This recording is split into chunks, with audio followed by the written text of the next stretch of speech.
Local university is paving the way for schools around Texas when it comes to helping students in an emergency. This week, representatives from Texas A&M Kingsville went to the state capitol to talk about their programs. Our Taylor Alanis is here to tell us what they shared. Taylor.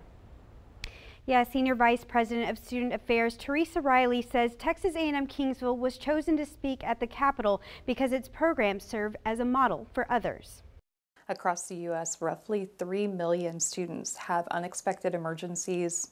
Less than $500 would do so much for them and take care of those emergencies and keep them from dropping out of college. Texas A&M Kingsville joined 9 other universities and colleges to talk with legislators and the Texas Higher Education Coordinating Board about solutions when it comes to keeping students in school. One of the programs is the Javelina Emergency Aid Grant, where students can receive $250 within 1 day of applying. Literally cash in hand within a day so that they can pay for those things like the flat tire, battery that goes dead on the car, or worse, we have some students who applied in a state of homelessness and really needed the money for a down payment toward a new place to live.